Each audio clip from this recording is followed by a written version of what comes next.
Good afternoon students, welcome back. આપણે અત્યાર સુધીમાં મધ્યસ્થ બેંક નું ખાલી નામ સાંભળેલું.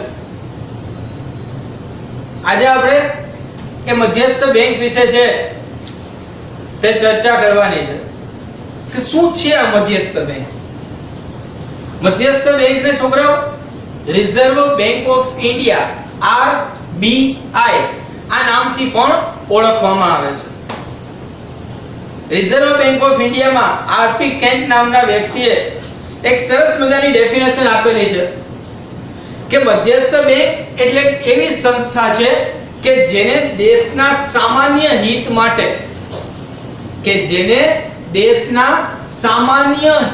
માટે અર્થતંત્રમાં નાણાંના જથ્થાના વિસ્તરણ એટલે કે વધારો કરવો, એટલે કે નાણાંનો વધારો કરવો, અને સંકોચન એટલે કે નાણાંનો ઘટાડો કરવો. આ વિસ્તરણ અને સંકોચનની જે જવાબદારી છે એ જવાબદારી કોને સોંપવામાં આવી છે? તો કે આરબીઆઈ ને સોંપવામાં આવેલી છે. વિદ્યાર્થી મિત્રો, once again કે RBI reserve bank of India મધ્યસ્થ બેંક એક એવી સંસ્થા છે કે જેને સામાન્ય રીતે પ્રજાના હિત માટે એટલે કે આપણા હિત માટે અર્થતંત્રમાં જે નાણાંનો જથ્થો છે એ નાણાંના જથ્થાનું વિસ્તરણ કરવું અને નાણાંના જથ્થાને સંકોચન કરવાની જે જવાબદારી છે એ જવાબદારી રિઝર્વ બેંક ઓફ ઇન્ડિયા એટલે કે આરબીઆઈ ને સોંપવામાં આવેલી હોય છે. સમજી લેજો. હવે ભારતમાં રિઝર્વ બેંક છે એ રિઝર્વ બેંક ઓફ ઇન્ડિયા એને મધ્યસ્થ બેંક તરીકે અહીં ઓળખવામાં આવે છે. ભારતની જે મધ્યસ્થ બેંક છે વિદ્યાર્થી મિત્રો એને રિઝર્વ બેંક ઓફ ઇન્ડિયાના નામે ઓળખવામાં આવે છે. આ જે બેંક છે એનું ટોટલી કાર્ય શું છે? તો કે નાણાં બજાર અને બેન્કિંગ ક્ષેત્રને ટોટલી મદદ કરવી એ આરબીઆઈ નું મુખ્ય કામ છે. નાણાં બજાર અને બેન્કિંગ સેક્ટર કે જેમાં શેર બજાર પણ આવી જાય એને ટોટલી હેલ્પફુલ થવાનું કામ છે તે આરબીઆઈ નું છે. સામાન્ય રીતે એને નિયંત્રણ કરવાનું હોય છે. શું કરવાનું હોય છે? નિયંત્રણ કરવાનું હોય છે. નિયંત્રણ કરી અને એને ઘણી વખત પ્રોત્સાહન પણ આપવાનું કામ છે તે આરબીઆઈ નું જોઈ શકાય છે. તો આમ નાણાંના જથ્થાને વિસ્તરણ કરવું એટલે કે વધારે કરવો, નાણાંના જથ્થાને ઓછો કરવો, આ બધું કામ કોનું છે? રિઝર્વ બેંક ઓફ ઇન્ડિયા એટલે કે આરબીઆઈ. તો વિદ્યાર્થી મિત્રો 1934 આરબીઆઈ ના એક ધારો એટલે કે એક્ટ મુજબ આરબીઆઈ ની સ્થાપના કરવામાં આવેલી. 1934 નો એક રિઝર્વ બેંક નો કાયદો એના અનુસંધાનમાં રિઝર્વ બેંક છે એની સ્થાપના કરવામાં આવી. 1 એપ્રિલ 1935 ના રોજ એની સ્થાપના થઈ. એક માર્કમાં પૂછી શકે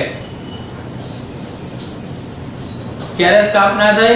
1 એપ્રિલ 1935 ના રોજ રિઝર્વ બેંક ઓફ ઇન્ડિયા જે છે એની સ્થાપના કરવામાં આવી. જ્યારે વિદ્યાર્થી મિત્રો રિઝર્વ બેંક ઓફ ઇન્ડિયાની સ્થાપના થઈ ત્યારે 5 કરોડ રૂપિયાનું ખાનગી મૂડી રોકાણ હતું. કેટલા રૂપિયાનું? 5 કરોડ. વિદ્યાર્થી મિત્રો 1935 ના સમયના 5 કરોડ, અત્યારના નહીં. 1935 ના સમયના 5 કરોડ રૂપિયાના ખાનગી મૂડી રોકાણથી આરબીઆઈ ની શું કરવામાં આવી છે વિદ્યાર્થી મિત્રો? સ્થાપના કરવામાં આવેલી છે. ઓકે, આ ખાસ ધ્યાનમાં રાખજો. આરબીઆઈ છે એની સ્થાપના કરી એ સમયનું મૂડી રોકાણ કેટલાનું હતું? 5 કરોડ રૂપિયામાં. હવે તમને 1935 માંથી પછી તો આપણે આઝાદ થયા. તો હા, 1 જાન્યુઆરી 1949 માં આરબીઆઈ નું રાષ્ટ્રીયકરણ કરવામાં આવ્યું. કારણ કે પહેલા સ્થાપના કરી એટલે અંગ્રેજોની હોય. આપણે આઝાદ થયા એટલે 1 જાન્યુઆરી 1949 માં આરબીઆઈ છે એનું શું કરવામાં આવ્યું? રાષ્ટ્રીયકરણ કરવામાં આવ્યું. આમ આરબીઆઈ છે દેશની કેવી બેંક કહેવાય છે? સર્વોચ્ચ બેંક. સર્વોચ્ચ એટલે કે સૌથી ટોપ લેવલની બેંક. એની અંડરમાં બધા જ પ્રકારની વેપારી બેંકો આવતી જોવા મળે છે. જે શેડ્યુલ બેંક આપણે જોયું વર્ગીકરણ અને પહેલાના લેક્ચરમાં, એ આખું આરબીઆઈ ના અંડરમાં આવે. આમ જે સમગ્ર બેન્કિંગ ક્ષેત્રની જે કામગીરી છે આખા બેન્કિંગ લેવલમાં ઇન્ડિયાનું કોઈ પણ બેંક હોય, પછી પ્રાઇવેટ હોય કે પછી સરકારી હોય, એની કામગીરી ઉપર આરબીઆઈ શું કરે છે? ધ્યાન રાખે છે. શું કરે છે? ધ્યાન રાખે છે. તેનું નિયંત્રણ કરે છે. એટલે કે નિયમો કોના હોય? આરબીઆઈ ના હોય. અને સાથે સાથે ભારતની નાણાકીય જે નીતિ કહેવાય, એ નીતિનું ઘડતર પણ કોણ કરે છે વિદ્યાર્થી મિત્રો? આરબીઆઈ. એટલે રિઝર્વ બેંક ઓફ ઇન્ડિયા જે છે એની નીતિનું શું કરે છે વિદ્યાર્થી મિત્રો? ઘડતર કરે છે. તો અમુક જે મેઇન પોઈન્ટ છે છોકરાઓ જે ખાસ ધ્યાનમાં રાખવાના છે કે આરબીઆઈ છે તો 1934 ના કાયદા અનુસાર એની સ્થાપના કરવામાં આવી. ખાનગીકરણ થયું ત્યારે 5 કરોડ રૂપિયાના મૂડીરોકાણથી એનું છે તે ખાનગી મૂડીરોકાણથી એની સ્થાપના કરવામાં આવેલી હતી. 1 જાન્યુઆરી 1949 માં આરબીઆઈ નું શું કરવામાં આવ્યું? રાષ્ટ્રીયકરણ કરવામાં આવ્યું. રેડી? તો આરબીઆઈ નો આપણો ટોપિક અત્યારે રેડી કરવાનો છે. હવે તમને એક આરબીઆઈ નો એક નાનકડો વિડિયો અહીંયા જોવા મળશે. છોકરાઓ ખાલી જોવાનો છે. જે વિડિયો તમે ઓલરેડી YouTube માં પણ જોઈ શકો છો, પણ અહીંયા લિંક આપીને તમને જોવાનો છે કે જેથી કરીને તમને આરબીઆઈ વિશે બ્રીફમાં માહિતી મળી શકે કે આરબીઆઈ શું છે, ક્યાં ક્યાં એની બ્રાન્ચ આવેલી છે, ખાસ કરીને આરબીઆઈ કેવી રીતે પૈસા છાપે છે, આરબીઆઈ ના નીતિ નિયમો શું છે, એ બધી ઇન્ફોર્મેશન તમને આ વિડિયો દ્વારા છે તે ઈઝીલી મળી જશે. ઓકે, તો આટલું કમ્પ્લીટ થશે પછી આપણે છોકરાઓ નેક્સ્ટ લેક્ચર ની અંદર રિઝર્વ બેંક ઓફ ઇન્ડિયા ના કાર્યો વિશે છે તે ચર્ચા કરવાની રહેશે કે આરબીઆઈ છે એના કાર્યો શું છે. ઓકે, તો વિડિયો કમ્પ્લીટ થાય એ તમારે જોવાનો છે. ઓકે, જેમાં તમને આરબીઆઈ ની ટોટલી ઇન્ફોર્મેશન છે તે પ્રોવાઈડ કરશે. Thank you.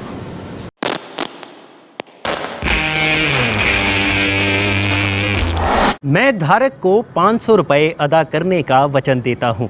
Signature reserve bank governor.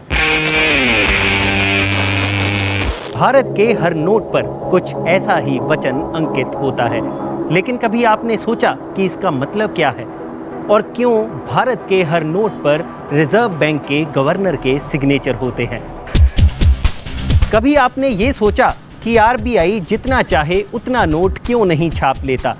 Note छापने के लिए चाहिए ही क्या? एक नोट छापने की मशीन, कुछ लोग, स्याही और कागज. आपके मन में एक सवाल तो जरूर आता होगा कि आरबीआई के पास कितना सोने का अंबार है. आप में से अक्सर कई लोग ये खबरें भी पढ़ते रहे होंगे कि आरबीआई ने इतने हजारों करोड़ रुपया भारत सरकार को दिया. लेकिन कभी आपने ये जानने की कोशिश की कि आरबीआई को इतने हजारों करोड़ों की इनकम आखिर होती कहां से है? नमस्कार, मैं हूं भूपेंद्र सोनी और आज मैं किस्सा आज तक पर आपको सुनाऊंगा किस्सा भारतीय रिजर्व बैंक का. सबसे पहले बात करते हैं नोटों की छपाई की. आरबीआई एक्ट 1934 के सेक्शन 22 के तहत आरबीआई को बैंक नोट इशू करने की पावर्स दी गई हैं और आरबीआई की जो इकाई ये काम करती है उसका नाम है भारतीय रिजर्व बैंक नोट मुद्रण प्राइवेट लिमिटेड. आरबीआई ज़्यादा से ज़्यादा 10,000 रुपए तक का नोट छाप सकती है और अगर आरबीआई को इससे बड़ा नोट छापना होगा तो उसके लिए सरकार को आरबीआई एक्ट 1934 में बदलाव करना होगा. अब आपका अगला सवाल होगा कि ये नोट आखिर छपते कहाँ हैं? इसके लिए पूरे भारत में 4 प्रिंटिंग प्रेस हैं. महाराष्ट्र के नासिक में, एमपी के देवास में, कर्नाटक के मैसूर में और वेस्ट बंगाल के सल्बोनी में. इनमें से नासिक और देवास की प्रिंटिंग प्रेस को भारत सरकार कंट्रोल करती है और बाकी की 2 प्रिंटिंग प्रेस जो सल्बोनी और मैसूर में हैं उनको आरबीआई कंट्रोल करता है. रही बात नोटों की छपाई की, तो आरबीआई साल की शुरुआत में ही प्रिंटिंग प्रेस को एक शेड्यूल दे देता है जिसमें बताया जाता है कि उन्हें कब कब कितना नोट छापना है. इसके लिए आरबीआई पहले से ही डेटा तैयार कर लेता है जो आरबीआई के 19 रीजनल ऑफिसेज से मिले डेटा से तैयार होता है. इसके बाद आरबीआई स्टैटिस्टिकल एनालिसिस का सहारा भी लेता है, यानी आरबीआई पहले से ही ये गणना कर लेता है कि कितने नोट सर्कुलेशन में है, कितने नोट पिछले साल नष्ट कर दिए गए, कितने नोट नए छापे जाने हैं और कितने खराब नोटों को इस बार बदला जाना है। इन सब की गणना करने के बाद आरबीआई फाइनेंस मिनिस्ट्री की कॉइन्स एंड करेंसी डिवीजन से कंसल्ट करता है और उससे कंसल्ट करने के बाद ये फैसला लिया जाता है कि इस साल कितने नोट छापे जाने हैं। खैर, ये तो हुई नोटों की छपाई की बात, लेकिन सिक्कों का क्या? कॉइनेज एक्ट 1906 के मुताबिक सिक्कों की ढलाई का काम आरबीआई नहीं बल्कि भारत सरकार के हाथ में होता है। सिक्कों की ढलाई पूरे भारत में 4 जगह पर की जाती है। कोलकाता के अलीपुर, हैदराबाद के सैफाबाद और चेरलापल्ली और यूपी के नोएडा में। इस एक्ट के मुताबिक भारत सरकार 1000 रुपए तक का कॉइन इशू कर सकती है। अब अगला अहम सवाल ये है कि अगर आरबीआई और सरकार के पास ये अधिकार है कि वो जितना चाहे उतना नोट छाप सकते हैं, तो क्यों नहीं आरबीआई उतना नोट छाप लेता जितने की उसे ज़रूरत है? इसके लिए आपको एक बात समझनी होगी कि जो नोट आपके हाथ में है वो महज एक कागज़ का टुकड़ा है, लेकिन जैसे ही आरबीआई गवर्नर उस पर सिग्नेचर कर देता है, उस कागज़ के टुकड़े की वैल्यू क्रिएट हो जाती है और इसके साथ ही वो कागज का टुकड़ा आरबीआई के लिए लाइबिलिटी बन जाता है। लेकिन सोचने वाली बात यह है कि आरबीआई के पास ऐसा क्या है जिसके बदले में आरबीआई गवर्नर नोट पर प्रॉमिस करता है? तो इसका जवाब है कीमती धातु सोना और भारतीय रिजर्व बैंक का फॉरेन रिजर्व। यानी आरबीआई के पास जितना सोना और जितना फॉरेन रिजर्व है उतने के ही नोट आरबीआई इशू कर सकता है। और अगर आरबीआई ने इससे ज़्यादा करेंसी इशू की तो आरबीआई की करेंसी की वैल्यू गिर जाएगी। यानी आरबीआई की करेंसी को अगर एसेट से बैक ना किया गया तो भारत की करेंसी का हाल भी वेनेजुएला की करेंसी जैसा ही हो जाएगा। वेनेजुएला में 1 लाख रुपए तक के करेंसी नोट हैं, लेकिन उनकी वैल्यू कोड़ियों के भाव है। यही कारण है कि करेंसी की इंटरनल वैल्यू को मेंटेन करने के लिए आरबीआई और सरकार को संतुलन बनाकर चलना होता है। लेकिन क्या आप जानते हैं कि भारतीय करेंसी में एक नोट ऐसा भी है जिस पर भारतीय रिजर्व बैंक के गवर्नर के सिग्नेचर नहीं होते और ना ही उस पर लिखा होता है रिजर्व बैंक ऑफ इंडिया? चौंक गए ना? हम बात कर रहे हैं भारत के 1 रुपए के नोट की, जिस पर आरबीआई की जगह लिखा होता है गवर्नमेंट ऑफ इंडिया, क्योंकि इस नोट को छापने का अधिकार आरबीआई नहीं भारत सरकार के हाथ में होता है। इस नोट पर वित्त सचिव यानी फाइनेंस सेक्रेटरी के सिग्नेचर होते हैं। और एक फैक्ट जो आपको नहीं पता होगा वो ये है कि 1 रुपए का नोट अकेला ऐसा कागज का नोट है जिसे लाइबिलिटी नहीं बल्कि एसेट समझा जाता है, क्योंकि इसे 1 रुपए का सिक्का ही माना जाता है। यही कारण है कि इस नोट पर प्रॉमिस नहीं किया जाता। पहले हमने गोल्ड की बात की थी कि कैसे रुपया छापने के लिए गोल्ड एक महत्वपूर्ण भूमिका निभाता है। तो चलिए लगे हाथ ये भी जान लेते हैं कि भारतीय रिजर्व बैंक के पास कितना सोना है। वर्ल्ड गोल्ड काउंसिल के जारी किए गए डेटा के मुताबिक गोल्ड रिजर्व के मामले में भारत दुनिया भर के सभी देशों की लिस्ट में 10वें नंबर पर आता है। भारत के पास 612.6 टन गोल्ड है, यानी 6,12,000 किलो सोना। आरबीआई ने साल 2019 में 52.3 टन सोना खरीदा था, जिसके बाद ही भारत गोल्ड रिजर्व के मामले में 11वें नंबर से बढ़कर 10वें नंबर पर पहुंच गया है। लेटेस्ट डेटा की बात करें तो आरबीआई के पास टोटल फॉरेन एक्सचेंज का 6.1% हिस्सा गोल्ड होल्डिंग में है। आरबीआई अपने इस गोल्ड को भारत ही नहीं विदेशों में भी सुरक्षित रखता है। भारत की बात की जाए तो आरबीआई की नागपुर ब्रांच खजाने का काम करती है, क्योंकि आरबीआई का ज़्यादातर खजाना इसी ब्रांच में रखा गया है। और अगर विदेशों की बात की जाए तो आरबीआई का कुछ गोल्ड बैंक ऑफ इंग्लैंड में भी पड़ा है। विदेशों में गोल्ड रखने की बात सुनकर ज़्यादातर लोग ये भी सोच लेते हैं कि कहीं आरबीआई ने अपना सोना गिरवी तो नहीं रख दिया है, लेकिन ऐसा बिल्कुल नहीं है। ज़्यादातर रिजर्व बैंक ये प्रैक्टिस आमतौर पर अपनाते रहते हैं, क्योंकि इससे उनका गोल्ड रिजर्व सुरक्षित रहता है। अब इंटरनेशनल मॉनेटरी फंड यानी आईएमएफ को ही ले लीजिए, जिससे दुनिया भर के सभी रिजर्व बैंक सोना खरीदते हैं। इस आईएमएफ का भी कुछ सोना भारत में रिजर्व बैंक में सुरक्षित रखा गया है। तो अब तक हमने बात की कि कैसे आरबीआई रुपए की वैल्यू क्रिएट करने के लिए उतना नोट ही छापता है जितना कि उसके पास एसेट है। लेकिन रुपए की वैल्यू क्रिएट करने के साथ साथ आरबीआई को रुपए की वैल्यू को मेंटेन भी करना होता है, जिसके लिए सबसे बड़ी बाधक होती है महंगाई यानी इन्फ्लेशन।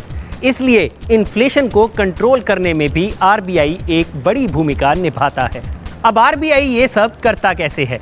इसके लिए आपको महंगाई का कारण समझना होगा। यहाँ पर डिमांड और सप्लाई का नियम लागू होता है। जिस चीज़ की डिमांड ज़्यादा है और सप्लाई कम, तो जाहिर सी बात है वो चीज़ महंगी मिलेगी। लेकिन जिस चीज़ की सप्लाई ज़्यादा है और डिमांड कम है, तो उस चीज़ के रेट मार्केट में कम हो जाएंगे। महंगाई को कम करने के लिए आरबीआई भी इसी सिद्धांत का इस्तेमाल करता है। आरबीआई इसके लिए अपनी मॉनेटरी पॉलिसी का सहारा लेता है। सीधा सा फंडा है, अगर मार्केट में पैसा ज़्यादा होगा तो लोगों की परचेजिंग पावर भी बढ़ जाएगी, जिससे होगा क्या? 2 रुपए की चीज़ लोग 4 रुपए में भी खरीदने को तैयार रहेंगे। लेकिन अगर मार्केट में पैसे का इनफ्लो कम कर दिया जाए तो लोगों की परचेजिंग पावर भी कम हो जाती है, जिससे लोग कम खरीदते हैं, उससे चीज़ों की डिमांड भी कम हो जाती है, जिससे महंगाई नियंत्रण में आ जाती है।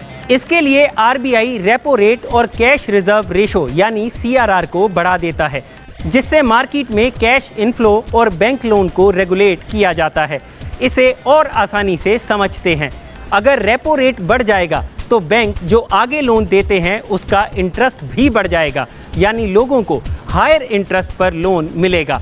और वहीं अगर कैश रिजर्व रेशो बढ़ जाएगी तो बैंकों को आरबीआई के पास ज़्यादा पैसा रखना होगा, यानी बैंकों के पास कैश की कमी हो जाएगी, जिसके चलते अगर बैंकों के पास पैसा कम होगा तो वो आगे भी पैसा कम ही दे पाएंगे, जिसका असर होगा कि मार्केट में पैसे का इनफ्लो कम हो जाएगा। यानी लोगों के पास अगर पैसा कम होगा तो उनकी परचेजिंग पावर कम हो जाएगी, जिससे महंगाई खुद ब खुद कंट्रोल में आ जाएगी। इसमें भी आरबीआई को संतुलन बनाकर चलना होता है। डिमांड कहीं इतनी भी ना कम हो जाए कि इकोनॉमी डाउन हो जाए, और महंगाई कहीं इतनी भी ना बढ़ जाए कि आम आदमी का जीना ही मुहाल हो जाए। अब बात करते हैं सबसे अहम सवाल की कि आखिर इन सभी ऑपरेशंस को करते हुए आरबीआई पैसा कहां से कमाता है, जो आगे सरकार को दिया जाता है।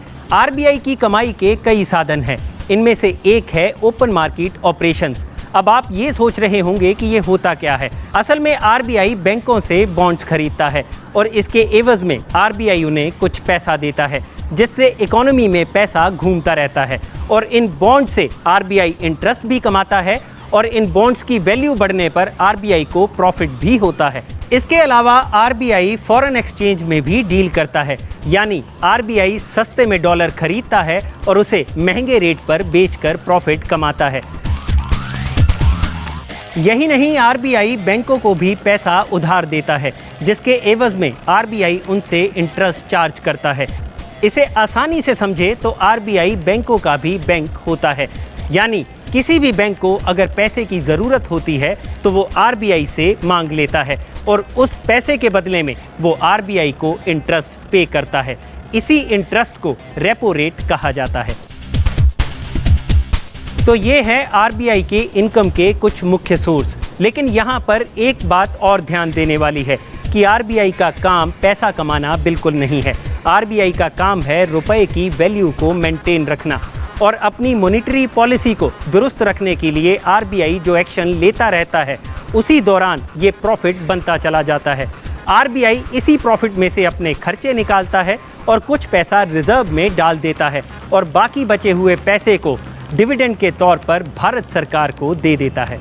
असल में आरबीआई अपने इन सभी कामों के जरिए एक ही चीज़ करने की कोशिश करता है, और वो है लोगों में इकोनॉमी को लेकर विश्वास पैदा करना, लोगों को होप देना कि उनका आने वाला भविष्य सुनहरा होगा।